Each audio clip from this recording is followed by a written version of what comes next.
जिज्ञासु मित्रों, बहुत बहुत अभिनंदन है आप सभी का दिव्य सृजन में। प्रत्येक दिवस की भांति आज हम यहाँ पर यह लाइव चर्चा का कार्यक्रम शुरू कर रहे हैं और आज के जो लाइव चर्चा का विषय है, ईश्वर कौन है? क्या ईश्वर का अवतार होता है? अब हम इस विषय को थोड़ा समझने का प्रयास करेंगे। वैदिक दर्शन के अनुसार क्या मान्यता है, वैदिक दर्शन के अनुसार क्या बात कही गई है, उसको हम समझने का प्रयास यहाँ पर करेंगे कि ईश्वर कौन है। तो ईश्वर सर्वप्रथम किस दर्शन का विषय है? वैसे तो कई दर्शनों में ईश्वर की चर्चा है, लेकिन विषय नहीं है। जैसे कि न्याय दर्शन में भी ईश्वर की चर्चा है, लेकिन न्याय दर्शन का मुख्य विषय ईश्वर नहीं है, बल्कि तर्क है, वाद है। तो अब हम चलेंगे कि ईश्वर कौन है और ईश्वर क्या अवतारवाद के भी ऊपर हम चर्चा कर लेंगे आज के विषय में कि अवतारवाद क्या है, अवतार कैसे होते हैं। तो सर्वप्रथम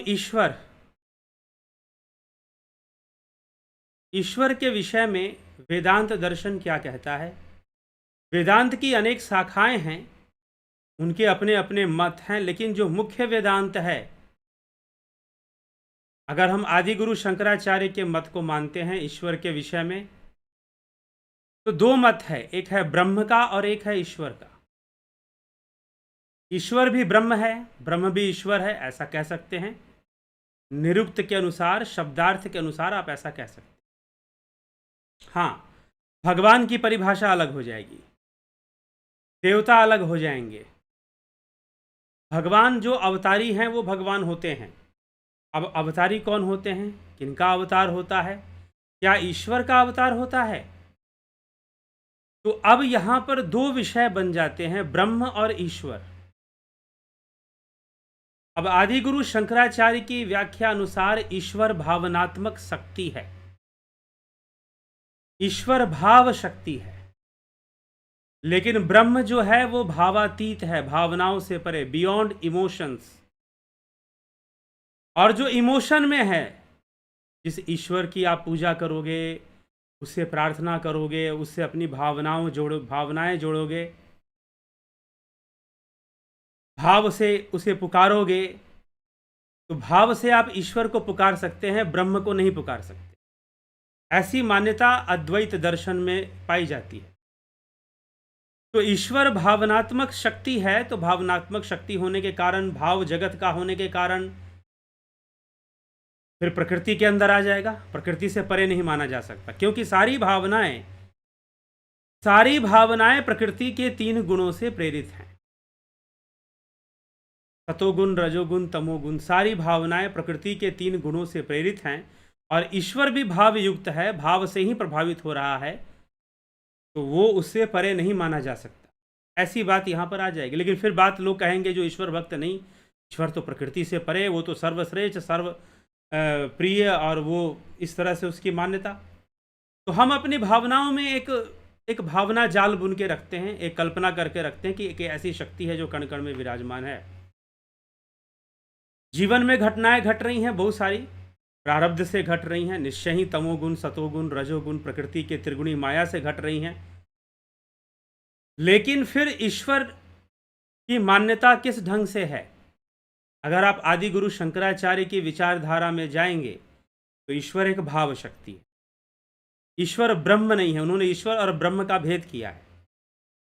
क्यों भेद किया है? क्योंकि भावनाओं से पुकारना और समाधि में प्राप्त करने में अंतर है। भावनाओं से पुकारने वालों को समाधि लगने में बहुत टाइम लग जाता है, लेकिन निधिध्यासन करने वाले या योग विद्या अपनाने वालों को बहुत शीघ्रता से वो ऐसी अवस्थाओं का अनुभव करने लग जाते हैं जो सहज नहीं होती, आसान नहीं होता। तो योग अभ्यास में लगे हुए साधक जो है, ध्यान योग के अभ्यास में लगे हुए साधक जो हैं, ऐसी अनुभूतियां उनके जीवन में बहुत शीघ्रता से आनी शुरू हो जाती हैं। तो क्या भक्ति का कोई इंपॉर्टेंस नहीं है? जी हाँ, भक्ति भी तो आपको एकाग्र कर रही है, आपके मन को एकाग्र कर रही है, आपके मन को शुद्ध कर रही है, इसमें तनिक भी संशय नहीं है। लेकिन ईश्वर भावनात्मक शक्ति, जिसे हम प्रेम से पुकार रहे हैं, जैसे कि भक्त प्रहलाद ने पुकारा और भगवान आगे रक्षा करने के लिए, क्या ऐसी घटना घट सकती है? जी हाँ, घट सकती है। योग इस बात को मानता है, योग विज्ञान इस बात को मानता है कि ऐसी घटना घट सकती है। कैसे घट सकती है जी?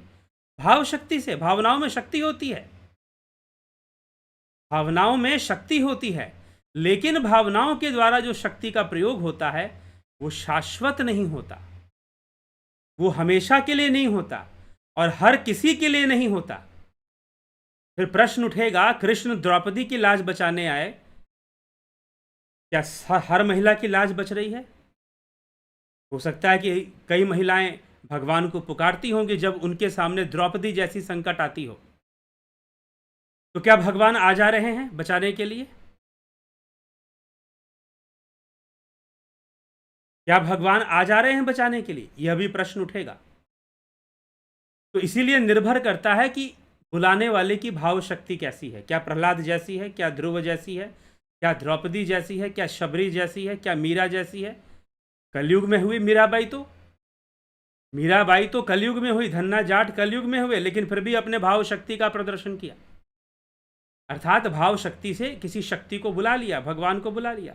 कृष्ण मीराबाई को दर्शन देते थे, लेकिन कृष्ण ने ही कहा कि मीरा ये कब तक चलेगा? जब तक आत्मज्ञान नहीं तब तक तो तुम्हारा कल्याण नहीं, चाहे कितनी बार मुझे प्रकट कर लो। देवी काली, मां भद्रकाली रामकृष्ण परमहंस के पास प्रकट होती थीं, लेकिन जब संत तोतापुरी महाराज आए और तोतापुरी महाराज ने रामकृष्ण परमहंस से कहा, ठाकुर से कहा कि बिना आत्मज्ञान के तो कल्याण नहीं है, मोक्ष नहीं है तुम्हारा। उन्होंने कहा कि नहीं, मेरी माँ मुझे सब देगी, जाओ माँ से पूछ लो। पूछा उन्होंने, देवी प्रकट हुई। देवी ने कहा कि मैं तुझे सब कुछ दे सकती हूँ, संसार का, पूरी पृथ्वी का राज दे सकती हूँ, सारे सुख भोग दे सकती हूँ, लेकिन यह जो मोक्ष वाली बात है बिना आत्मज्ञान के संभव नहीं है। इसलिए तू ऐसे गुरु की शरण में जा जो तुझे आत्मज्ञान करवाएंगे। इस तरह से मां काली ने भगवान कृष्ण को कहा। ऐसे ही कथा आती है संत नामदेव की। कहते हैं 72 बार उन्होंने विट्ठल को प्रकट किया था, फिर विट्ठल ने कहा कि नहीं, ऐसे काम नहीं चलेगा। ये तो भाव शक्ति है, अगर तू आत्मज्ञान को प्राप्त करेगा तो तेरा कल्याण होगा। तो ईश्वर भाव शक्ति का विषय है। आदि गुरु शंकराचार्य का मानना है कि ईश्वर भाव शक्ति का विषय है। जी हां, अगर आपके अंदर, भक्त के अंदर अगर अपनी भावनाओं को एकाग्र करने की शक्ति है तो वो अपने ईश्वर को प्रकट कर सकता है, वो अपने भगवान को प्रकट कर सकता है। ये एक सिद्धि है, यह एकाग्रता का परिणाम है, यह भाव शक्ति का परिणाम है। इसीलिए कहते हैं भाव के भूखे प्रभु और भाव ही के सार है। भाव बिन सर्वस्व भी दो वो कभी लेते नहीं, भाव से फूल दे दो वो भी उन्हें स्वीकार है। तो ये भाव वाले भगवान की कहानी है। आदि गुरु शंकराचार्य ने ये भाव वाले भगवान को ब्रह्म नहीं माना है, ब्रह्म नहीं माना है, क्योंकि ये तो भावनाओं से प्रेरित हो रहा है और ब्रह्म भावातीत है, ऐसा माना गया है। यह शंकर का सिद्धांत है, आदि गुरु शंकराचार्य का। यद्यपि वो खुद एक सिद्ध पुरुष थे और कई बार उन्होंने ऐसे चमत्कार किए थे। जब एक बार उनकी माता नदी में दूर वस्त्र धोने जाती थी और पानी लेने जाती थी, एक बार वो बेहोश हो गई, तो 3 दिन तक बैठे रहे माता सरस्वती के मंदिर में कि नदी को मेरे घर के पास से गुजरना चाहिए, और कहते हैं नदी ने अपनी दिशा मोड़ दी, उनके घर के पास से गुजरने लगी। ऐसी शक्ति संपन्न थे वो, लेकिन फिर भी उन्होंने इन शक्तियों को बहुत क्षुद्र माना था। आदि गुरु शंकराचार्य ने कहा था कि ये भावनाओं से जो शक्तियां प्रकट होती हैं और जो भी सिद्धि है, ये बड़ी क्षुद्र चीजें हैं, इससे बहुत ऊपर है परमार्थ, वह ब्रह्म।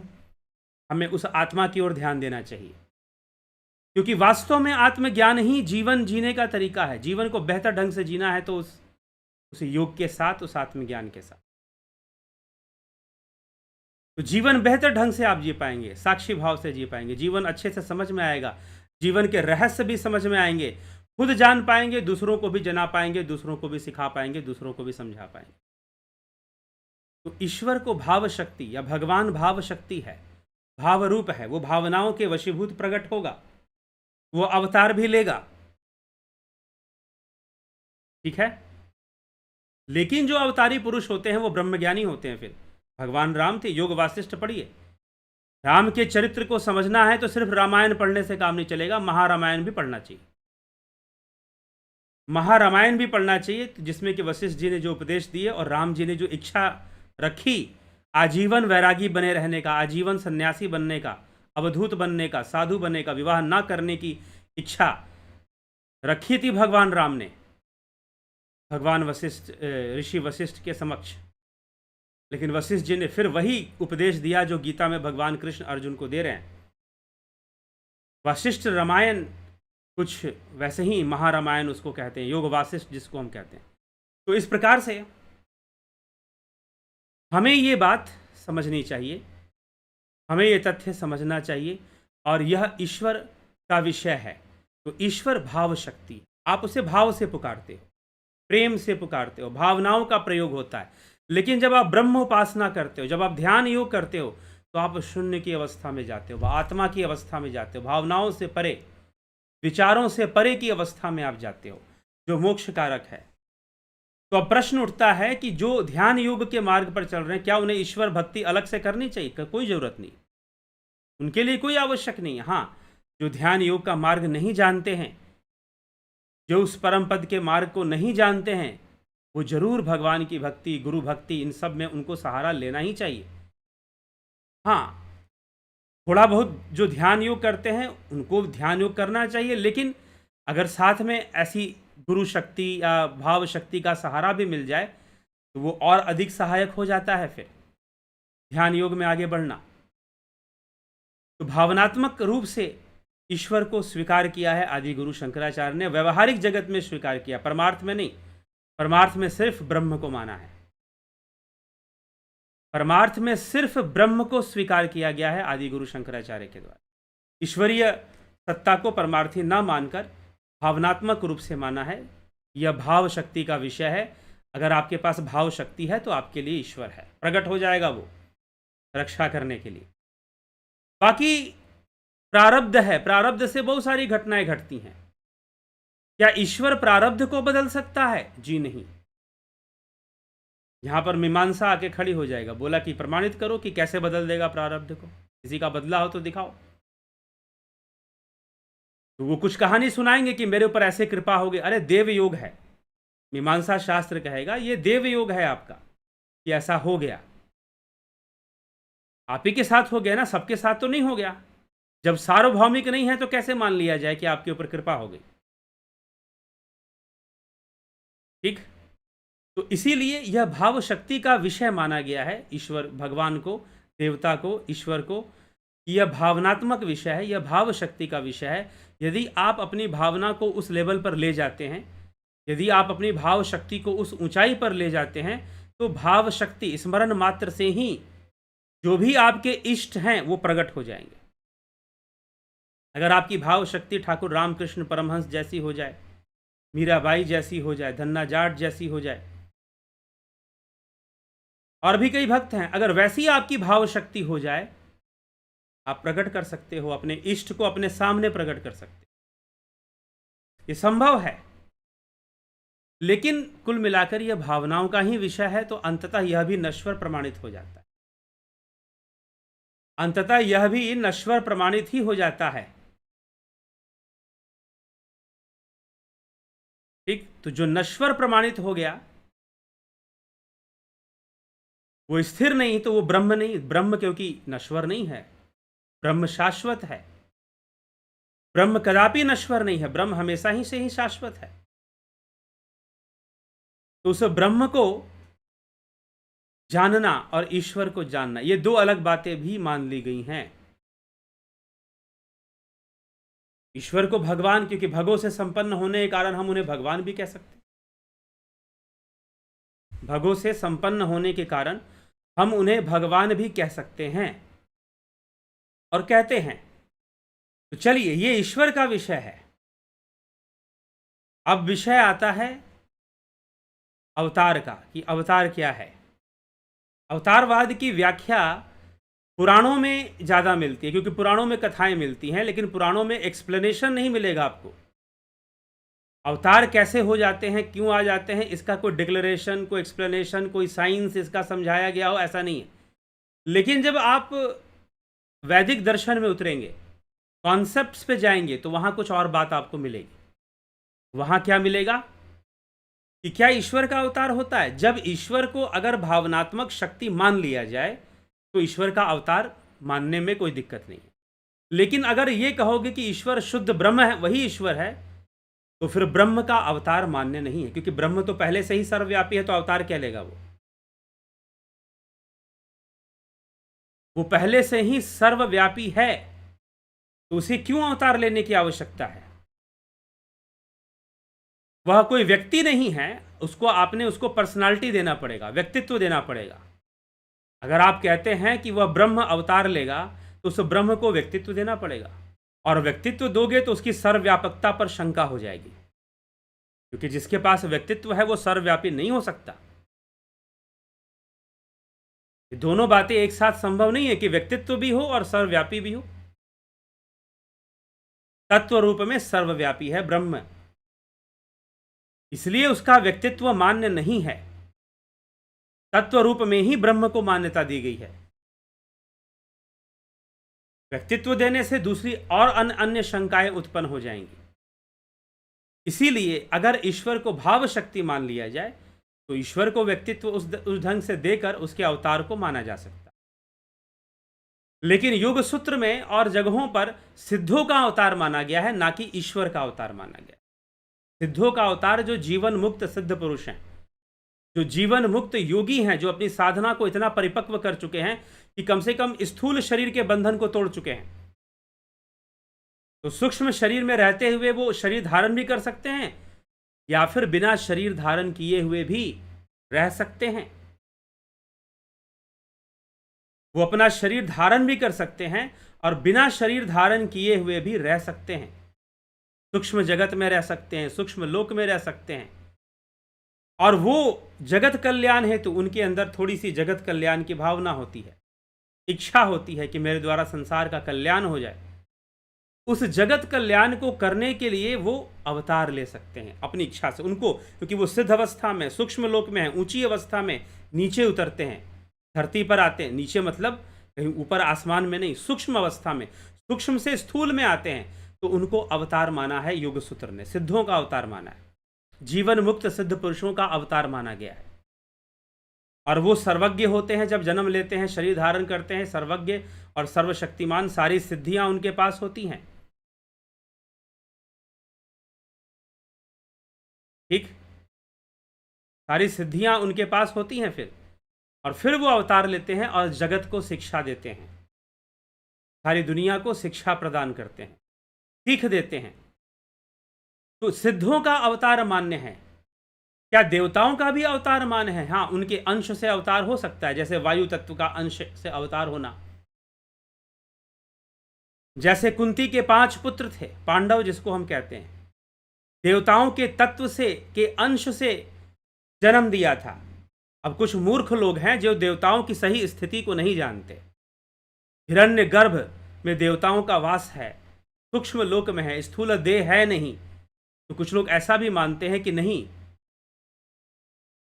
कुंती ने देवताओं के साथ संबंध बनाया और फिर जो है उनके संत नहीं, कुंती के पास, माता कुंती के पास शक्ति थी, दुर्वासा ऋषि की दी हुई तपस्या की साधना का वरदान था कि तुम किसी भी देवता के अंश से संतान को जन्म दे सकती हो अपनी इच्छा मात्र से। तो देवी कुंती ने वही कार्य किया था। अब आप कहोगे कैसे संभव है? अरे संभव क्या, ये तो आज भी संभव है। आने वाले भविष्य में ऐसी घटनाएं घटेंगी कि विवाह करने की जरूरत भी नहीं। अगर कोई स्त्री संतान की उत्पत्ति करना चाहती है तो बस मेडिकल साइंस सहायता करेगा थोड़ा सा। पहले तो ब्लड बैंक होते थे ना, आजकल स्पर्म बैंक खुल रहे हैं और बड़ी तेजी से खुल रहे हैं। पहले तो सिर्फ बहुत बड़े बड़े शहरों में थे, अब छोटे छोटे शहरों में भी खुल रहे हैं।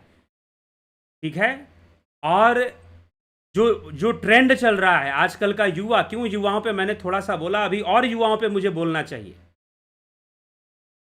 जितना धरती पर बोले उतना शायद लोगों को सहायता मिलेगी। नहीं तो ऊपर ऊपर की बातें बस ऊपर ऊपर कई लोग रखते हैं, ज़्यादा मतलब नहीं रखते फिर। तो धरती की जो समस्याएं हैं वो बहुत विकट समस्या है जो पृथ्वी पे चल रहा है। ठीक, जिस डायरेक्शन में युवाओं को ले जाया जा रहा है, ये मीडिया वाले मिलकर, फिल्म वाले मिलकर जिस डायरेक्शन में यूथ को ले जा रहे हैं, वो जो जनरेशन आने वाली है बहुत भयानक आने वाली है, बहुत भयानक आने वाली है। इतनी तेजी से नपुंसकता के शिकार लोग होने वाले हैं, बहुत जल्दी जल्दी, बहुत कम उम्र में जो युवक है नपुंसक होने वाले हैं। इनफर्टिलिटी रेट्स महिलाओं में बढ़ने वाली है, ऐसी ऐसी चीजें हो रही हैं। और बहुत कम उम्र में जो लोग हैं काम विषयों में लिप्त हो रहे हैं, बहुत कम उम्र से बच्चे इन सब चीजों को जान रहे हैं और उसमें लिप्त हो रहे हैं। जब तक वो बड़े होंगे तब तक पता नहीं, वो बहुत कुछ खो चुके होंगे, बहुत कुछ अपना नुकसान कर चुके होंगे। इसलिए क्या करें जब ऐसी घटनाएं सामने आती है कि 10th क्लास की लड़की, 9th क्लास की लड़की, उसका बॉयफ्रेंड है, अफेयर चल रहा है। समाज, हाँ ठीक है, इस विषय को जबरदस्ती रोका भी नहीं जा सकता कि आप जैसे कि पुराने जमाने में डंडा मार के जो रोकने का काम करते हैं, ज्ञान देने का कोई काम नहीं करते, नॉलेज देने का कोई काम नहीं करते। तो जो भयानक स्थिति बनने वाली है वो वही बनने वाली है। जैसे खून बेचा जाता है, जैसे खून बेचा जाता है, वैसे स्पर्म बैंक्स बन रहे हैं और बहुत सारी चीजें बन रही हैं। जमाना कुछ दूसरी दिशा में जा रहा है। आप रोकना चाहते हैं तो रोक लीजिए, डंडा मारने की नीति कम अपनाइए और ज्ञान की नीति अपनाइए, ताकि यूथ को, टीनेजर्स को नॉलेज दिया जा सके कि उन्हें आगे का जीवन कैसे जीना है। सिर्फ आप IIT क्लियर कर जाए, PMT क्लियर कर जाए, इसके अलावा सोच ही नहीं पाते। माता पिता का खुद का ज्ञान इतना गौण होता है, इतना दरिद्र होते हैं ज्ञान में, वो लोग गरीब होते हैं बेचारे, पैसे से भले अमीर हो, ज्ञान में बहुत गरीब होते हैं। तो उससे ज़्यादा सीख नहीं दे पाते। अपने कुछ ना हो पाया तो बच्चा टॉप कर जाए तो नाम हो जाएगा हमारा, कुछ ऐसा भी सोच लेते हैं। तो विवेक से हमें विचार करना चाहिए। तो कुंती ने जो बच्चों को जन्म दिया, बाद में अभी तो बहुत मेडिकल साइंस बहुत सारा काम कर रहा है, बहुत तरह की चीज़ें सामने आएंगी। अगर समाज नहीं सुधरा तो, और ना हमने कुछ सुधारने की कोशिश की तो सुधार कैसे होगा? फिर भी ऐसी बात नहीं है, बहुत सारे लोग सुधरेंगे, बहुत सारे लोग अपने आप को मेंटेन करेंगे, क्योंकि प्रकृति है यह संतुलन लेकर चलती है। संतुलन का विज्ञान इसके साथ हमेशा काम करता रहता है। तो कहने का तात्पर्य है कि कुंती के जो पुत्रों का जन्म हुआ देवताओं के अंश से हुआ था, और वह एक सिद्धि थी, वो संभव है। और बिना पुरुष के संसर्ग के एक महिला क्या बच्चे को जन्म दे सकती है? बिल्कुल दे सकती है। मेडिकल साइंस भी आजकल इस बात को प्रूव कर चुका है कि यह संभव है। तो कैसे संभव है, क्या है, वो तो विज्ञान अपने ढंग से बताएगा। लेकिन वहां पर देवी कुंती ने जो किया था वह क्या था? वह सिद्धि थी, वह योग बल था, उससे किया था। तो चलिए हम आगे बढ़ते हैं। तो अवतारवाद, तो सिद्धों का अवतार होता है, सिद्धों का अवतार होता है, सिद्ध पुरुषों का, जीवन मुक्तों का। जैसे आदि गुरु शंकराचार्य स्वयं अवतारी थे, अवतारी पुरुष थे। तो जीवन मुक्तों का अवतार होता है, और वो अपनी लीला धरती पर आकर करते हैं, दिखाते हैं, बताते हैं, समझाते हैं। तो क्या उस भावनात्मक रूप से उस ईश्वर का अवतार होता है? जी हाँ, जब आपने भावनात्मक रूप दे दिया तो भाव तो अवतरित होगा, अवतार होगा उसका। तो एक भाव है, कौन सा भाव? धर्म रक्षा का भाव। और धर्म रक्षा के भाव के वशीभूत, लोक कल्याण के भाव के वशीभूत ऐसी शक्तियों का अवतार है, जिसके लिए अवतार होता है, जिसके लिए भगवान ने कहा यदा यदा ही धर्मस्य ग्लानिर्भवति भारत अभ्युत्थानम धर्मस्य तदात्मानं सृजाम्यहम् परित्राणाय साधूनां विनाशाय च दुष्कृतां धर्म संस्थापनार्थाय संभवामि युगे युगे। धर्म संस्थापना की भावना, इस भाव हेतु अवतार होते हैं फिर। और कृष्ण अवतार लेते हैं, क्या मोर मुकुट पहन के अवतार लेंगे? तुम ना पहचान पाए कृष्ण को तो क्या करें? जब आदि गुरु शंकराचार्य आए थे तो समझो कृष्ण ही आए थे। जब ठाकुर रामकृष्ण परमहंस आए थे तो कृष्ण ही आए थे। उन्होंने तो कहा है कि जब जब धर्म की हानि होगी तो मैं कुछ ना कुछ करने तो आऊंगा ही। वो अनेकों रूप में आते हैं, आप किस रूप में देखते हैं, क्या समझते हैं, ये आपका विषय है। और आप ना भी देखें तो कृष्ण इस बात की प्रेरणा नहीं देते कि तुम मेरे पीछे भागो। कृष्ण तो कहते हैं कि ठीक है, ईमानदारी से कर्तव्य की पालना करो, अपना कर्म करते रहो। तो कर्म करना फिर प्रधान हो जाता है, कर्म की प्रधानता फिर बन जाती है कि तुम अपना कर्तव्य करते रहो। उनको आना होगा तो आएंगे, तुमसे मिलना होगा तो तुमसे भी मिल लेंगे। अब तो भगवान कृष्ण कई लोगों से मिले, कुछ ही थे जो उनको पहचान पाते थे। राम कई लोगों से मिले, लेकिन सब केवट और सबरी तो नहीं निकले। जब भगवान राम वनवास में निकले तो कई लोगों से मिले, लेकिन सब केवट और शबरी थे क्या? जी नहीं। ठीक,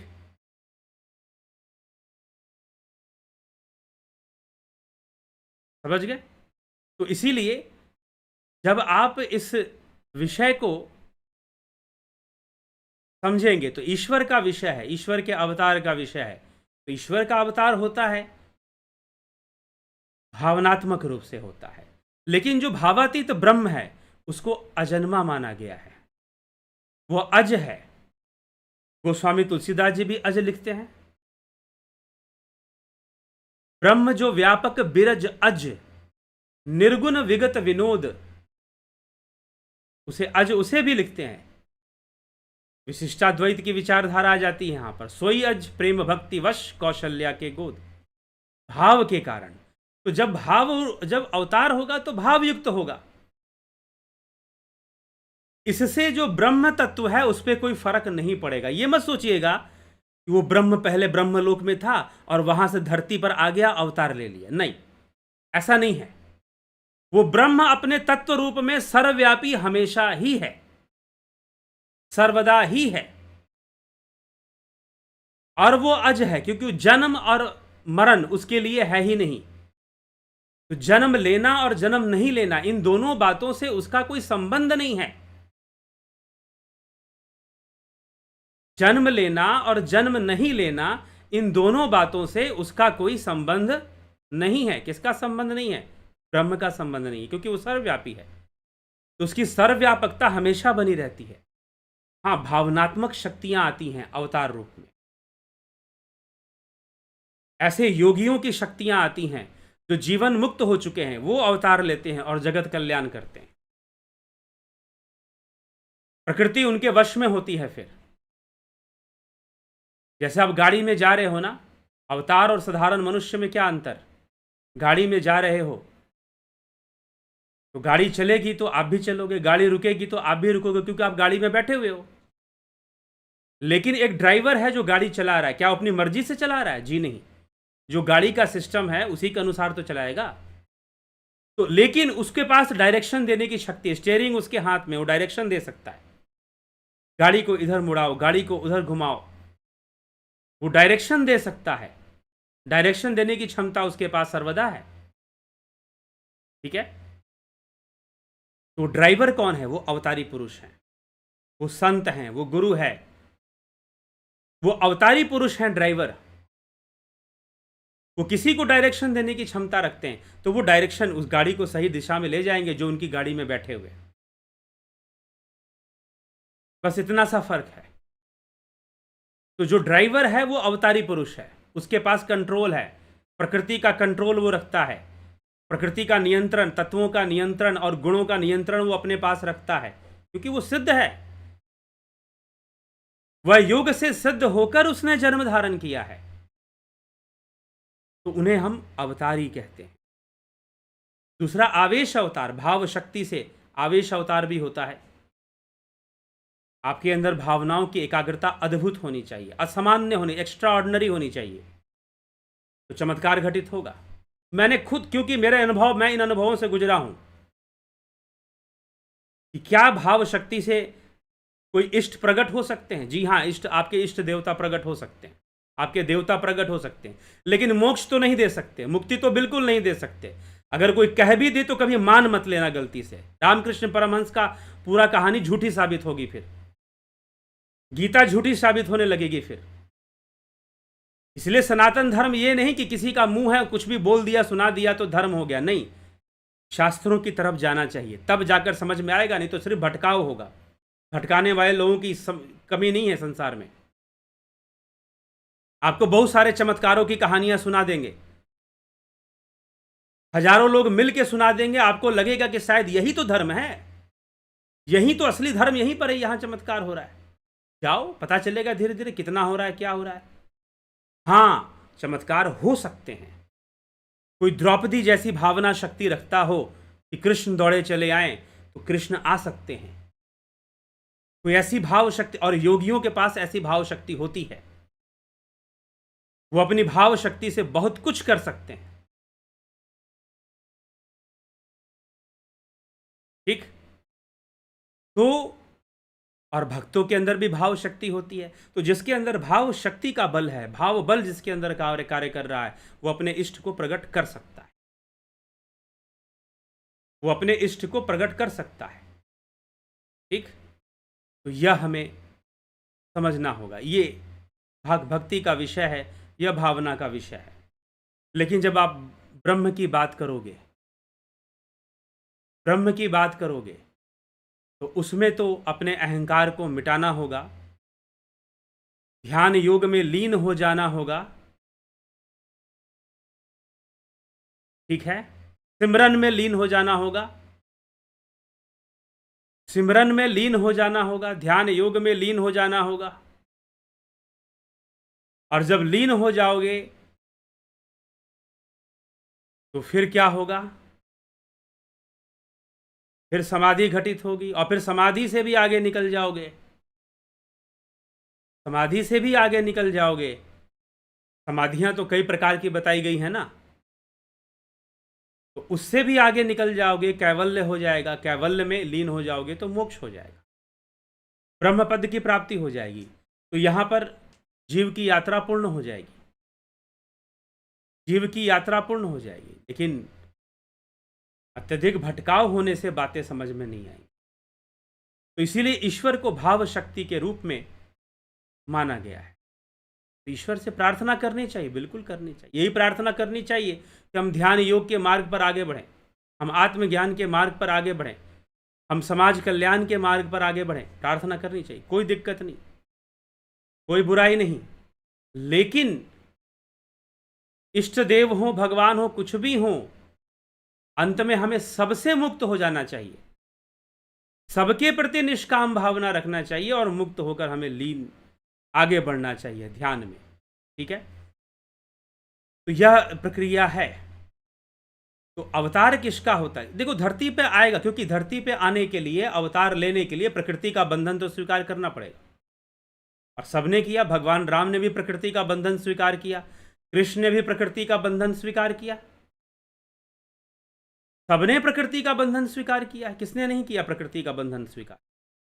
करना ही पड़ेगा, कोई विकल्प ही नहीं है। अरे भाई, आप गाड़ी चलाओगे तो गाड़ी में जो सिस्टम दिया गया है वैसे ही तो गाड़ी चलाओगे, कि अपनी मर्जी से चला दोगे?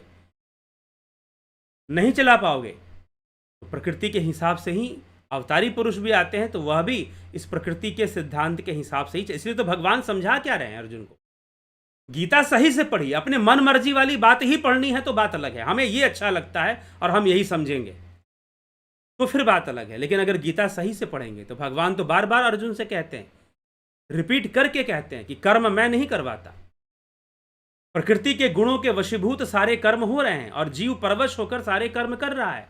ये एक बार नहीं कही गई है, श्रीमद् भगवत गीता में कई बार कहा गया। फिर 18वें अध्याय में भगवान ने यहां तक कह दिया कि जितने देवी देवता हैं सब प्रकृति के वशीभूत हैं, कोई प्रकृति से परे नहीं है। तो भगवान भी आते हैं, प्रकृति के बंधन को स्वीकार करते हैं।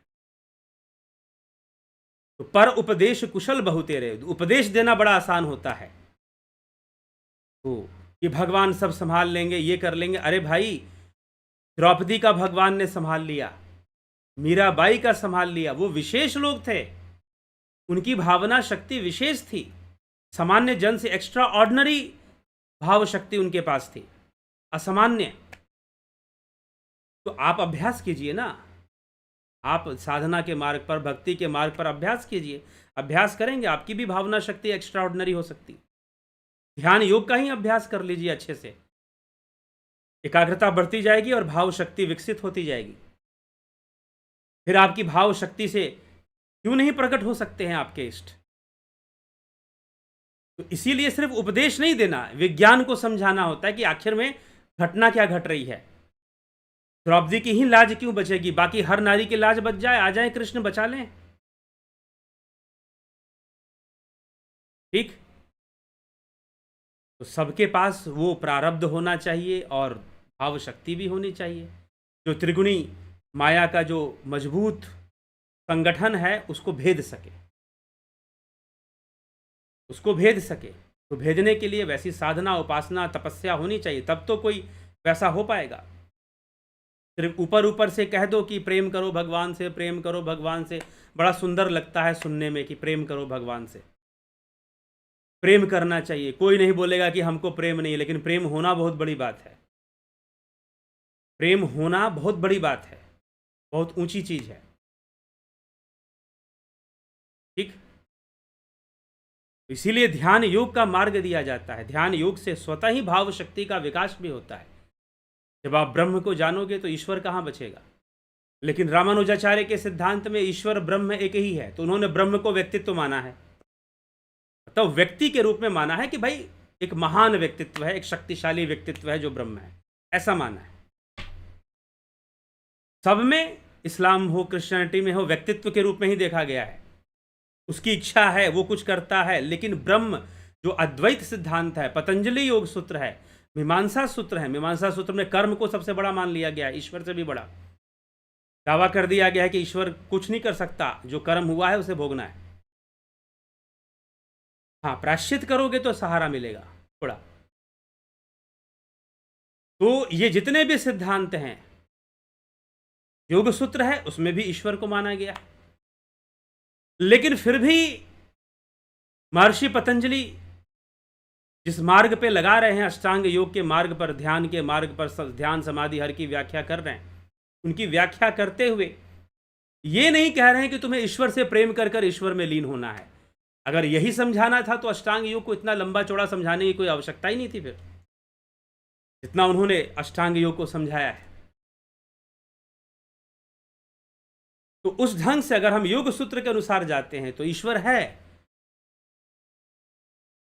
लेकिन ईश्वर को हमें प्राप्त कर लेना है, लीन हो जाना है, उससे प्रेम करना है, या उससे प्रेम करना सहायक हो सकता है योग में, लेकिन योग की जो पूर्ति है वो भावातीत अवस्था में है, भावनाओं से परे, विचारों से परे, जो स्वरूप की प्राप्ति है। इसलिए योग का उद्देश्य ईश्वर ना होकर स्वरूप है। तद्रष्टु स्वरूपे अवस्थानाम, योग का उद्देश्य स्वरूप की प्राप्ति हो जाती है, न कि ईश्वर की प्राप्ति। कुछ इस तरह से भी चर्चा आ जाती है। ठीक, तो ये हमें सारी बात समझ कर चलना है। तो अवतार होता है, सिद्ध पुरुषों का अवतार होता है, क्योंकि भावना नहीं होगी तो अवतार होने का मतलब क्या है। जिसके अंदर लोक कल्याण की भावना ही नहीं है वो अवतार कैसा। उसके अंदर इच्छा है कि मैं संसार में आऊं लोगों का कल्याण करने के लिए। बाद में कहते हैं कि सिद्ध पुरुष जो होते हैं योगी, यह इच्छा को भी खत्म कर देते हैं कि मुझे क्या जरूरत है कल्याण करने की, प्रकृति सब खेल खेलती है और कल्याण करती है। प्रकृति अध्यात्म के मार्ग पर आने के लिए जीव को विवश कर देगी, उसे इतना उथल पुथल देगी, इतना दुख जरूर दे देगी। और दुख वास्तव में प्रकृति कोई इंटेंशनली किसी को दुख नहीं दे रही है, ये सिस्टम ही ऐसा है, तीन गुणों का, रजोगुण, तमोगुण, सतोगुण का।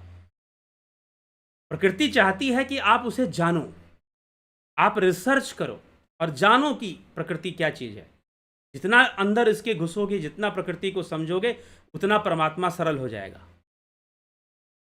उतना जीवन जीना भी सरल हो जाएगा और उस मोक्ष को प्राप्त करना भी सरल हो जाएगा। नहीं तो सब कुछ पजल लगेगा। एक उम्र में युवा लोग सोचते हैं कि भाई हम जो समझ रहे हैं शायद बिल्कुल सही है। उम्र बीतती है, 30, 35, 40 साल की उम्र में आएंगे, सोचेंगे कि भाई जो पहले सोच रहे थे शायद ठीक नहीं था, गलत था वो। पहले जो हमारी विचारधारा थी वो सही नहीं थी।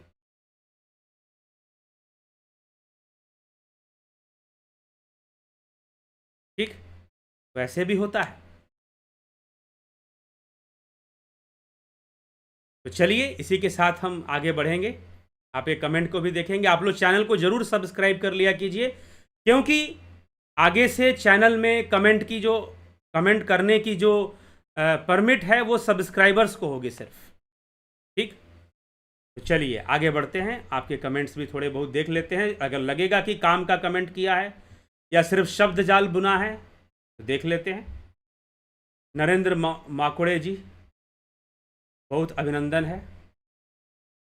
संतोष कुमार, AK त्यागी जी, जगत नारायण जी, शंकर प्रसाद जी, अवधेश कुमार जी, विक्रम सिंह, सृजनी महंता जी, बहुत अभिनंदन है आपका। बिमला शाह जी, राजू पाल, ओम तत्सत, किशोर वैद्य, गोविंद प्रसाद नीमा, विनोद कुमार शर्मा, उषा श्रीवास्तव, गंभीर शाह, पुष्पा शर्मा, बहुत अभिनंदन है। नवज्योति नाथ जी, योगेंद्र पंडित, श्वेता राय सिन्हा जी, बहुत अभिनंदन। कन्हाई कुमार जी, शेखर, अवनी प्रधान, सविता नायक, सतीश कुमार, अजीत अपराजित, रतन सिंह, संतोष गुप्ता। गुरुजी प्लीज एक्सप्लेन बिटवीन प्राण एंड श्वास। श्वास जो है वो प्राणों की अभिव्यक्ति है। श्वास इज द प्रेजेंटेशन ऑफ प्राण, एक्सटर्नल प्रेजेंटेशन ऑफ प्राण। प्राण है तो श्वास ले रहा है, चल रहा है। ठीक, उसी से सब चल रहा है। फिर एक साइकिल चलना शुरू हो जाता है, उससे जुड़कर एक साइकिल चलना शुरू हो जाता है। और उस साइकिल में प्राण एक सूक्ष्म तत्व है जिसमें कि ये श्वास की प्रक्रिया भी चलती है। और इसी से प्राण, अपान, व्यान 49 वायु चलते हैं शरीर के अंदर। विनोद के सूद, आशा रानी, चित्रंजन बरुआ, नत्थु सिंह, योगेश खैरनर, कमलेश खैरनर, गोपाल मल्ला, व्यास सिंह, पूजा विश्वकर्मा, बहुत अभिनंदन। अमन कक्कर, विष्णु चंद्र मौर्य, अमरनाथ यादव, बबीता धीमान, रूपलाल विश्वकर्मा, प्रेम कुमार, दिनेश भाई डाभी, नरेंद्र माकुड़े, नूतन भट्ट, नरेंद्र जी, जाकी रही भावना जैसी प्रभु मूरत दिन देखी तैसी। बिल्कुल सही बात है, भाव का विषय है ये। पवन कुमार गुप्ता, लेकिन जब ध्यान योग से हम ब्रह्म की प्राप्ति करते हैं तो वहाँ सब एक जैसा होता है। जाकी रही भावना जैसी, उससे संबंध टूट जाता है। नीति सिन्हा, कैलाश कदम, आपके भीतर के परमात्मा को सुख स्वरूप में कोटि कोटि प्रणाम, अभिनंदन आपका कैलाश जी। गोविंद प्रसाद होरी, सौम्या शर्मा, सिद्धों का अवतार हो सकता है तो फिर विष्णु जी को क्यों कहा जाता है कि वो धर्म स्थापना के लिए बार बार अवतार लेते हैं? जो सिद्धों का अवतार है उन्हीं में विष्णु तत्व है। ठीक, उन्हीं में विष्णु तत्व है। हरीश डंगवाल, राकेश मराठे, चित्रंजन बरुआ,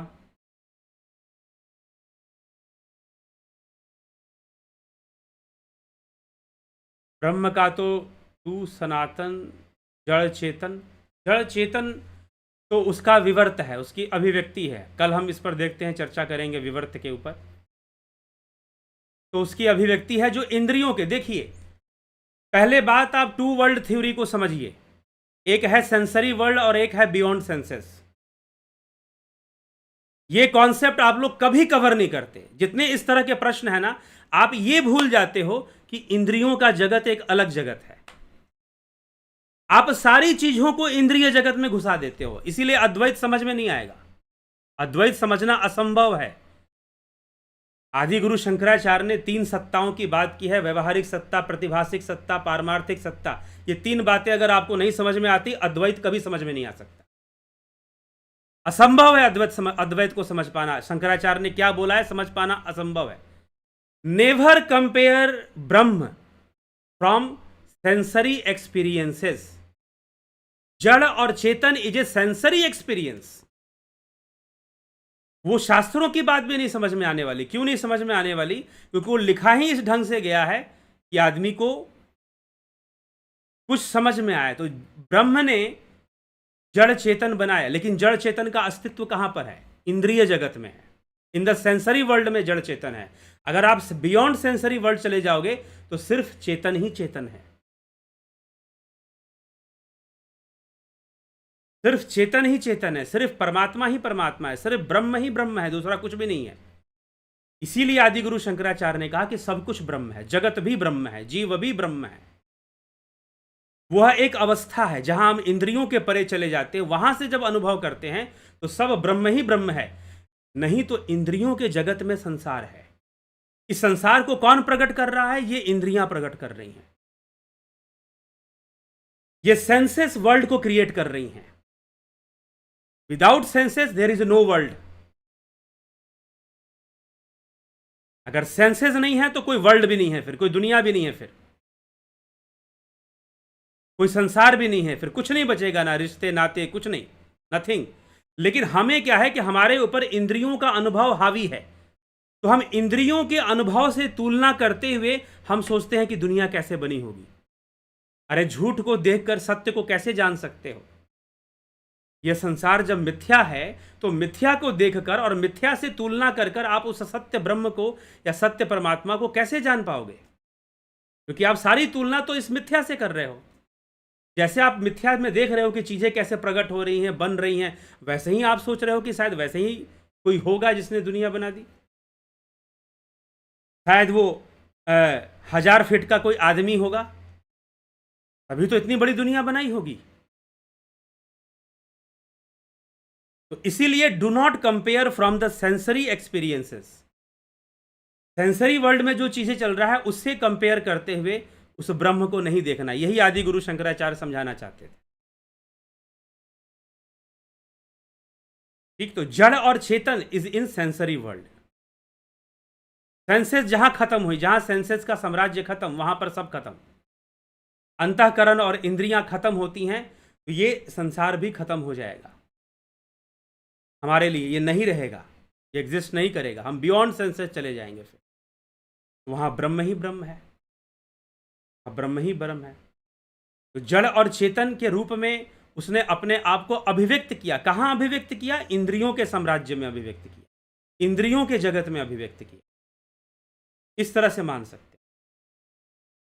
ठीक, हाँ, अवतारवाद जब वो व्यक्तित्व धारण करे, पर्सनालिटी को जब वो एक्सेप्ट करेगा, तब जाकर अवतारवाद हम उसे कहेंगे कि वो पर्सनालिटी हो रहा है, वो व्यक्ति बन रहा है, व्यक्तित्व हो रहा है वो। ये समझना पड़ेगा। काशीनाथ जी बहुत अभिनंदन। ज्योति कश्यप गुरु जी, गुरु नानक देव कहते हैं कि कठोर समाधि से भी, कठोर समाधि क्या होती है? समाधि कभी कठोर नहीं होती, और जहां कठोरता है वहां समाधि नहीं होती। कठोर समाधि मतलब कठोर तपस्या। जो लोग कठोर तप करने चले जाते हैं जंगलों में, वनों में, और सोचते हैं कि जैसे सुखदेव मुनि चले गए, ठीक है, तपस्या का पुण्य बनता है, तपस्या का फल मिलता है, इसमें कोई संशय नहीं। लेकिन कठोर तपस्या से उस अकाल पुरुष को, जो काल के परे है, उस अकाल पुरुष को नहीं जान सकते हैं। ठीक, लेकिन उस अकाल को जान सकते हैं जब हम, कोई जानने वाला हमें मिल जाए तो जना भी सकता है। दया रानी जी, गीता प्रेस की भागवत गीता शंकर भाष्य में लिखा है कि देहधारी आत्मा है, देहधारी जीवात्मा है। ठीक, आत्मा जो जीव, जो शरीर को, देही जो देह को धारण करता है, देही शब्द का प्रयोग वहां पर हुआ है। शंकर भाष्य के संस्कृत में लिखा है कि हिंदी टीका में लिखा है, वो भी देख लीजिएगा। तो पहले संस्कृत का श्लोक पढ़िए, क्योंकि हिंदी टीका जब आप पढ़ते हैं तो उसमें गड़बड़ मिलता है। वो तो मैं खुद गीता का अभ्यास, गीता के ऊपर बोलते हुए आप गीता का पूरा वो सुन लीजिए, चैनल पर पूरा गीता का प्लेलिस्ट है, आप सुनिए उसे।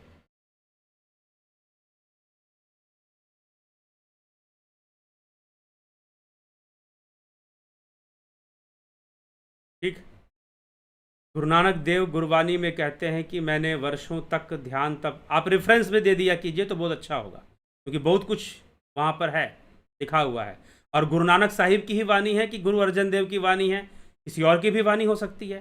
गुरबानी में कई संतों की वाणी है, सबसे ज़्यादा वाणी तो कबीर साहब की है। गुरबानी के अंदर सबसे ज़्यादा वाणी किसकी है? कबीर साहब की है। 60% वाणी तो गुरबानी में कबीर साहब की है। ठीक, तो ऐसा नहीं, आप रेफरेंस दे दीजिए, हम चेक कर लेंगे, आपको बता देंगे किस ढंग से कौन सी बात कही गई। ध्यान की पूरी प्रक्रिया मिलती है गुरुवाणी के अंदर, कि ध्यान की गहराई में कैसे जाना है, कैसे ईश्वर तक पहुंचना है, पूरा मिलता है। हम आपको प्रस्तुत करके दिखा देंगे। तो कौन सी बात बाहरी रूप से जो बाहरी क्रियाएं करते हैं, तप की, तपस्या की, समाधि की, उनके लिए कहा गया है। ठीक ना? तो पहले यह समझिए, उनके लिए कहा गया है कि ऐसे नहीं होता है, लेकिन पूरी प्रक्रिया है।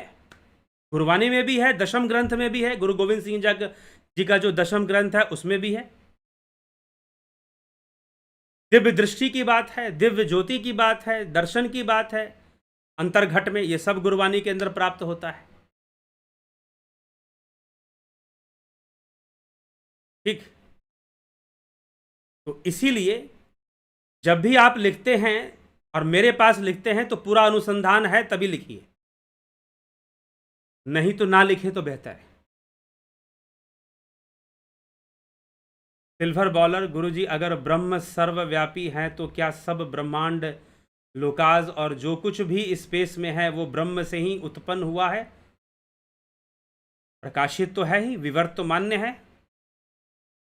तो ब्रह्म से उत्पन्न भी हुआ है और उत्पन्न नहीं भी हुआ है, प्रकाशित है उससे। प्रकाशित कहने का मतलब उसका रूप है। हम इंद्रियों से चीजों को देख रहे हैं और इंद्रियों में ही वो कर रहे हैं।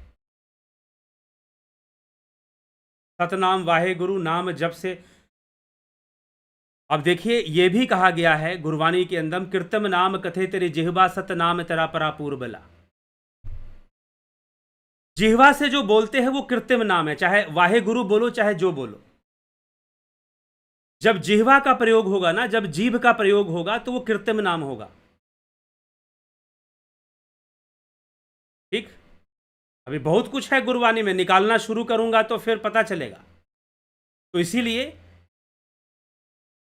जिह्वा, अगर जीभ का प्रयोग होगा, ज्योति कश्यप जी, अगर जीभ का प्रयोग होगा तो वो कृत्रिम नाम होगा, वो सतनाम नहीं होगा, क्योंकि सतनाम जिह्वा से परे है। सतनाम जिह्वा से परे है, तो असली सतनाम को जानोगे तो जाकर जरूर रास्ता मिलेगा। सतनाम जिह्वा से परे है। अंबुज सिंह, परमात्मा, ब्रह्म, माया और जीव क्या है, सब बता दिए। आज की चर्चा में यही था। हीरा सिंह चवन, प्रणाम जी। घनश्याम सरोदे,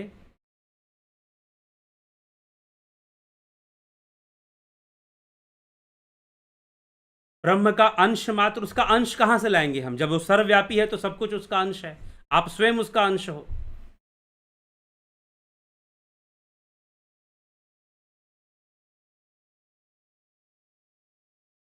क्या त्रिदेव की भी आयु है? तो पुराणों में विष्णु जी कब कहा कि त्रिदेव की आयु है? देवताओं की बात अलग हो जाती है। देवताओं की तुलना आप अपने आप से मत कीजिए। उनकी अवस्था है, आयु नहीं होती, वहां पर अवस्था होती है। चितरंजन बरुआ जी, गुरु जी कैन वी से ईश्वर एंड अवतार ऑफ, ईश्वर अंश, अवतार ऑफ ब्रह्मा। ईश्वर भाव युक्त है, तो जहां पर भावनाओं का साम्राज्य है वहां भावनाओं का ही अवतार होता है, उसी में चलता है। इसलिए ब्रह्म का अवतार कभी मान्य नहीं हो सकता, वो अज है, अज ही रहेगा। सत्य तो यह है कि उसके लिए जन्म लेना और उसको अजन्मा कहना और जन्मा कहना दोनों गलत है। मांडुक्य कारिका, इसके लिए मांडुक्य उपनिषद का अध्ययन करना चाहिए। मांडुक्य कारिका में इसकी व्याख्या है और मांडुक्य कारिका का प्लेलिस्ट है, आप उस प्लेलिस्ट में सुनिए।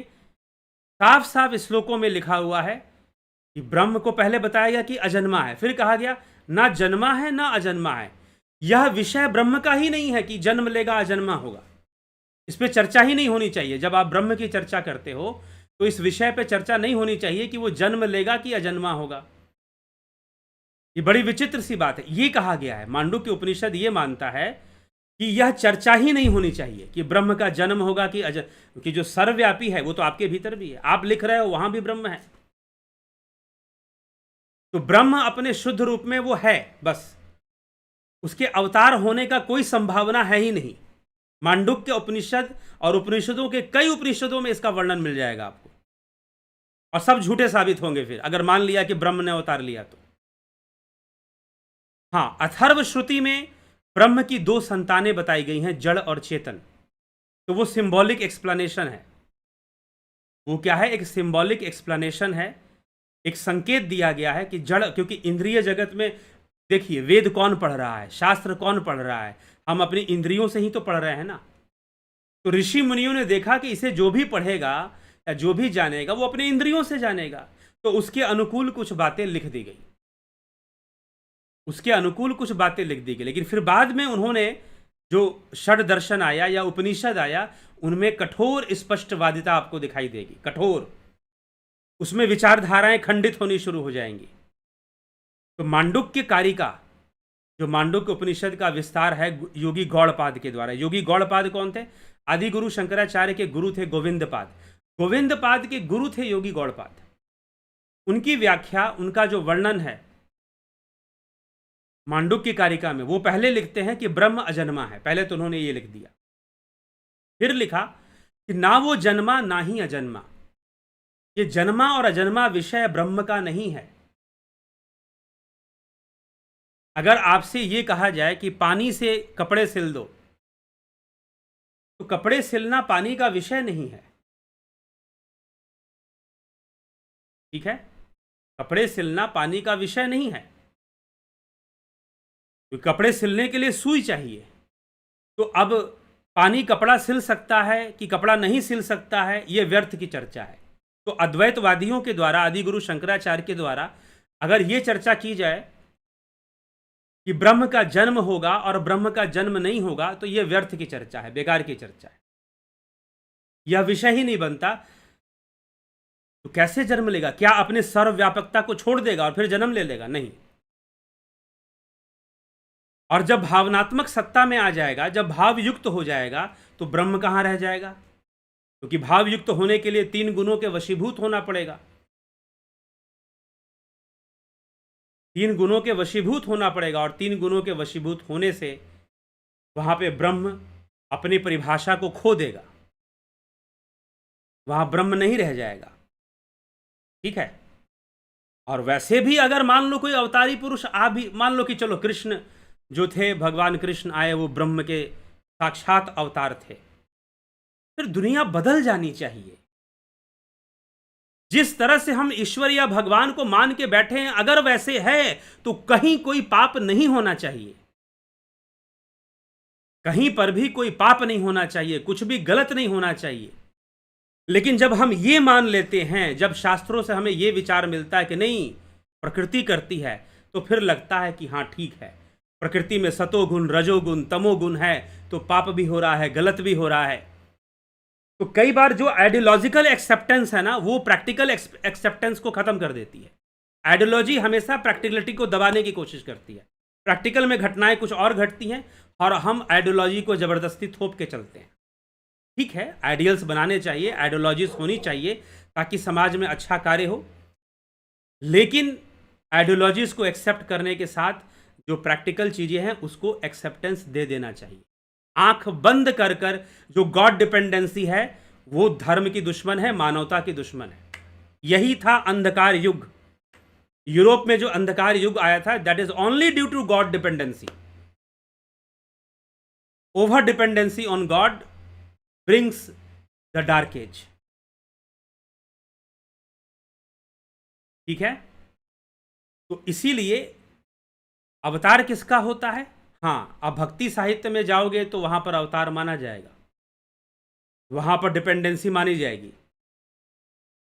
लेकिन डिपेंडेंसी कौन कितना डिपेंड हो पाता है, अपनी भाव शक्ति को कितना आगे बढ़ा पाता है, यह निर्भर करता है कोई भाव शक्ति बढ़ा पाता है या नहीं बढ़ा पाता।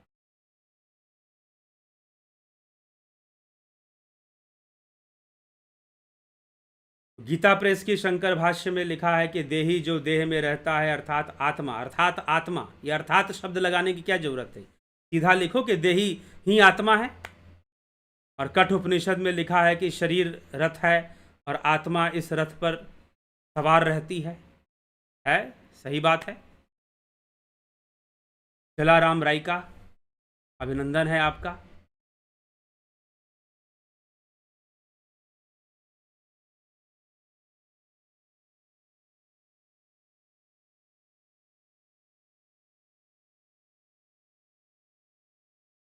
ठीक। अंबुज सिंह, क्या परमात्मा ब्रह्म का अंश से अवतार नहीं हो सकता? परमात्मा या ब्रह्म के अंश से अवतार नहीं हो सकता, नहीं हो सकता। मेरे अध्ययन में तो नहीं है कि ब्रह्म के अंश से अवतार हो जाए। और रही बात ब्रह्म का अंश, तो आप भी ब्रह्म का अंश हो, हम भी ब्रह्म का अंश है। ईश्वर अंश जीव अविनाशी, तुलसीदास जी ने कहा ईश्वर अंश जीव अविनाशी, सब अंश हैं उसके, कौन उसका अंश नहीं है? नरसा राम जी, आर्यन कुमार, ध्यान योग के बाद क्या कुल देवता की पूजा कर सकते हैं? बिल्कुल कर सकते हैं। पूजा अपना एक अलग विषय है, उसका अपना एक अलग महत्व है। तो फिर आप जीवात्मा क्यों बोलते हो? जीवात्मा ही है, जीव ही शरीर को छोड़ता है और नया शरीर धारण करता है। उसी को भगवान ने भूत भी कहा है, और आत्मा रूप में भगवान उस जीव में रहते हैं। तभी तो कह रहे हैं ना, अहम आत्मा गुडाकेश सर्वभूताश स्थिता, सभी भूतों में मैं आत्मा रूप में विद्यमान हूं। तो जीव आत्मा शब्द, उस देही के लिए जीव आत्मा शब्द का प्रयोग हुआ है। ठीक है। यह जीव शब्द की व्याख्या अब वेदांत में मिल जाती है, अद्वैत दर्शन में मिल जाती है जीव शब्द की व्याख्या। इस शरीर के अंदर किसके कर्म है? शरीर कर्म कर रहा है? नहीं, जीव कर्म कर रहा है। जीवात्मा कर्म कर रही है, शरीर कर्म नहीं कर रहा। शरीर तो कर्म करने का एक यंत्र है, शरीर तो कर्म करने का एक यंत्र है। कर्म कौन कर रहा है? जीवात्मा कर्म कर रही है।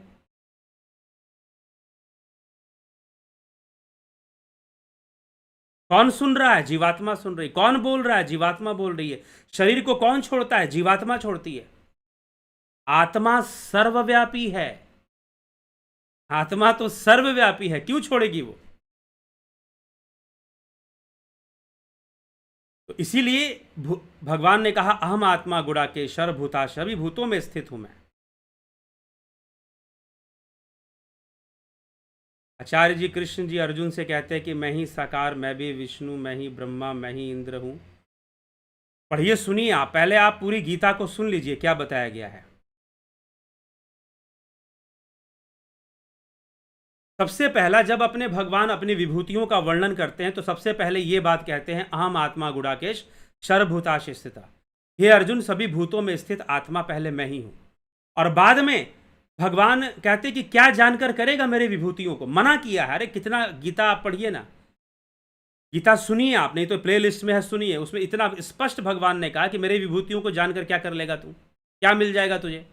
रोक दिया, अपनी विभूतियों को बताना बंद कर दिया भगवान ने।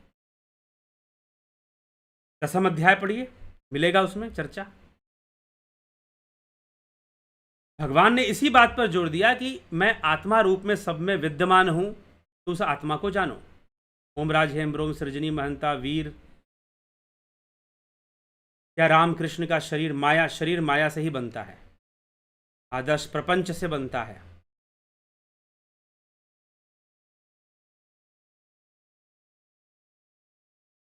भगवान कहते हैं ओम तत्सत बोलो। आचार्य जी कृष्ण अर्जुन को कहते हैं, कृष्ण अर्जुन को, गीता में कृष्ण बहुत कुछ कहते हैं, जो आप लिखते हैं उतना ही नहीं कहते, पूरी गीता में सुना चुका हूं। आप उस प्लेलिस्ट पे जाइए और सुनिए। कृष्ण ये भी कहते हैं ना मैं कर्म करवाता हूं, ना मैं कर्ता का संयोग करता हूं, ना मैं कर्मों का फल देता हूं, कर्मों का फल भी मैं नहीं देता हूं।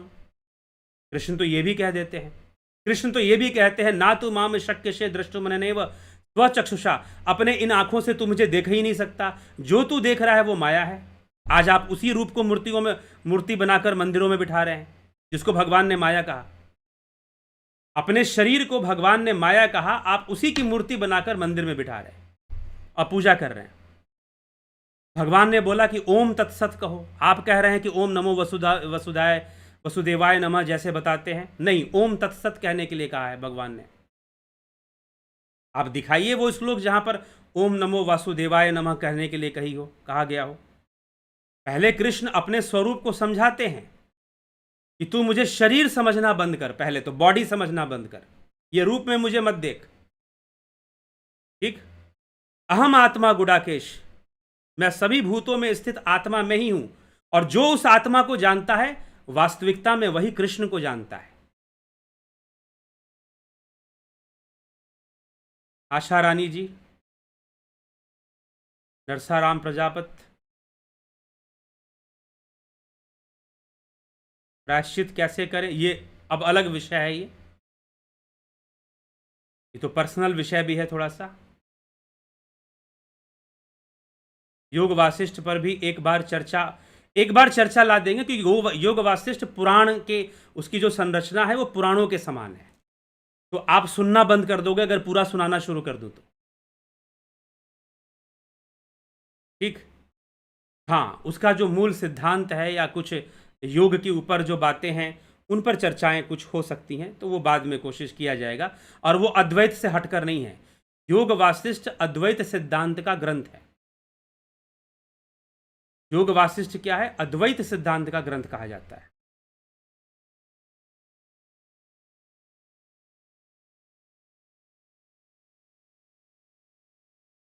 ब्रह्म को जाना ही नहीं जा सकता, इंद्रियों से नहीं जाना जा सकता, एक्सपीरियंस नहीं किया जा सकता, इंद्रियों से नहीं किया जा सकता, इंद्रियों का विषय नहीं है। ध्यान में क्या एक्सपीरियंस होता है? ध्यान में ध्यान के द्वारा एक्सपीरियंस होता है। जब आप इंद्रियों से परे जाते हो, अतेंद्रिय अवस्था में जाते हो, तो होता है। बन्नी लाल चौहान, चितरंजन बरुआ, क्लियरली अंडरस्टूड, ठीक है। सृजनी महंता, क्या सही है कि इस्कॉन की गीता ने भक्ति योग को प्राधान्य दिया है, बल्कि असली भगवत गीता कर्म योग को? मान सकते हैं आप, अपनी अपनी विचारधारा है। क्या स्वर्ग नरक पुनर्जन्म होते हैं? क्योंकि हमारे अद्वैत आचार्य प्रशांत ने अपनी भगवत गीता में सबका खंडन किया है। अगर कर्म होते हैं तो सब होते हैं। अगर कर्म है तो कर्म फल के रूप में स्वर्ग नरक पुनर्जन्म सब है। उन्होंने क्या खंडन किया है? तर्क दे दीजिए हमको, हम तर्क का खंडन करेंगे। आचार्य प्रशांत से हमारा कोई लेना देना नहीं, ठीक है। आचार्य प्रशांत जी जो कार्य कर रहे हैं वो अपना करें। हाँ, अगर उनका कोई तर्क है, सटीक लगेगा, तो फिर उस पर चर्चा होगी। यह देही है, देह को धारण करने वाला, यह नहीं मरता है, यह शरीर ही मरता है। यह स्थूल शरीर नष्ट होता है, और इसको समझने के लिए मरना भी जरूरी नहीं है। जीते जी ये बात समझा जा सकता है कि जीव है और शरीर छोड़ता है, जीव ही कर्म करता है और पुनर्जन्म को भी प्राप्त होता है। और पुनर्जन्म की मान्यता मात्र भारतवर्ष में हो ऐसी बात नहीं है। पाइथागोरस एक वैज्ञानिक हुआ, ट्रांसमाइग्रेशन ऑफ सोल के बारे में उसने बोला, ठीक। तो वो क्या तर्क देते हैं, क्या भगवत गीता लिखते हैं, किस तर्क के आधार पर लिखते हैं, तो वो आप रखें तर्क कि भाई क्यों ऐसा लिखते हैं, किस आधार पर रखते हैं। लेकिन नहीं, वो आप छोड़ दीजिए, आप खत्म कीजिए। आप जो है, पाइथागोरस बहुत पहले हुआ था। William Crookes, sir William Crook, EMF reader बनाया उन्होंने, कैथोड रे ट्यूब बनाया। आधुनिक युग के महान वैज्ञानिक विलियम क्रुक, उन्होंने प्रमाणित किया कि मृत्यु के बाद जीवन होता है। आचार्य प्रशांत को एक सलाह दे दीजिए कि वो एक बार विलियम क्रुक को जरूर पढ़ें, मायर्स को पढ़ें, father of American psychology William James को पढ़ें। आचार्य प्रशांत से बोलिए कि विलियम क्रुक को जरूर पढ़ लें एक बार। वैज्ञानिक थे, उन्होंने वैज्ञानिक अनुसंधान किया था प्रेतात्मावाद पर, पैरानॉर्मलिज्म पर। तो ये आपकी अपनी मान्यता है, जिसको मानना है वो अपना मानते रहे और मनवाता रहे, ठीक है। लेकिन हमसे अगर आप बात करेंगे, जी हाँ, जीव है, जीव का अस्तित्व है, शरीर नष्ट होता है, जीवन नष्ट नहीं होता। स्वर्ग नरक पुनः, स्वर्ग नरक कहने का क्या था? स्वर्ग मतलब कोई स्थान नहीं, पुण्य कर्मों के वशीभूत जो फल प्राप्त होगा वो स्वर्ग होगा। पाप कर्मों के वशीभूत जो फल प्राप्त होगा उसी को नरक कहेंगे हम। कई लोग इस जीवन में जीते हुए ही नरक भोगते हैं, कई लोग इस जीवन को जीते हुए ही नरक भोग रहे होते हैं।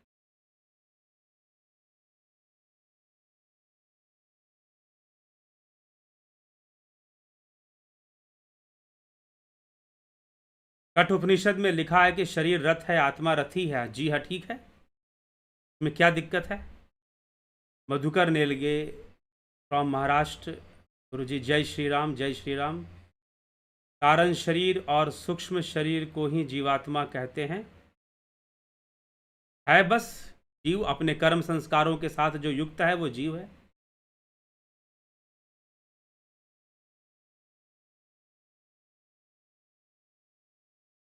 कैसे पता चलेगा कि देही? तो कहा गया ना, देह को धारण करने वाला देही, तो कर्म भी उसी के। जीव शब्द नहीं आता है, भूत शब्द आता है, भूत आत्मा आता है, भूत आता है, भूत के अंदर आत्मा आता है। अहम आत्मा गुड़ाकेश भूताश स्थिता। आशुतोष कुमार, विवाह करने का मन नहीं है, घर में माता और पिता। यह व्यक्तिगत प्रश्न है, व्यक्तिगत रूप से आइए, बात कीजिए, व्हाट्सएप मैसेज कीजिए, अपने व्यक्तिगत प्रश्न को पूछिए। अष्टांग मार्ग पर चलना चाहता हूं, जरूर चलिए।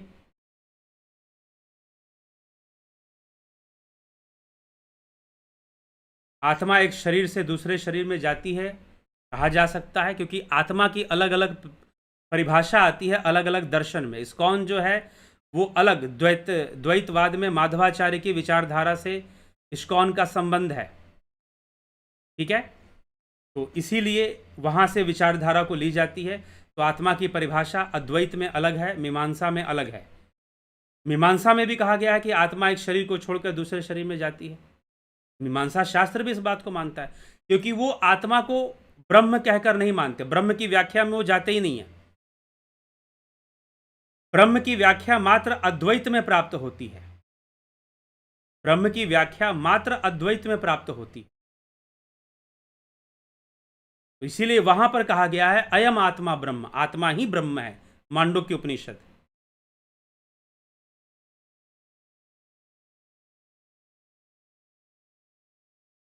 ठीक, ये चीजें चलिए, इसी के साथ विचारों को विराम देंगे। कल फिर मिलेंगे 9 PM लाइव चर्चा में। तो लाइव चर्चा में जब हम मिलेंगे तो आपके ही विषय पर आप व्हाट्सएप पे प्रश्न कीजिए। कल से हो सकता है कि मैं आपके कमेंट्स का प्रश्न ना दूं, मैं उत्तर ना दूं, आप व्हाट्सएप मैसेज कीजिए। अब व्हाट्सएप नंबर कहाँ मिलेगा आपको? तो मैं दे देता हूं, नहीं तो चैनल पर नंबर है, आप चैनल पर जाइए और नंबर ले लीजिए। जैसे ही आप चैनल के फ्रंट पेज पर जाते हैं तो वहाँ आपको नंबर लिखा हुआ मिल जाएगा। तो वहाँ जब नंबर लिखा हुआ मिल जाएगा तो वहाँ से आप नंबर लेकर फिर आप मैसेज कर सकते हैं। ध्यान योग का कोर्स शुरू हो चुका है, चल चुका है, आगे बढ़ चुका है। अब जो ध्यान योग ज्वाइन करना चाहेंगे अगले महीने, नेक्स्ट मंथ ज्वाइन कर पाएंगे, ठीक है, नेक्स्ट मंथ आप ज्वाइन कर पाएंगे।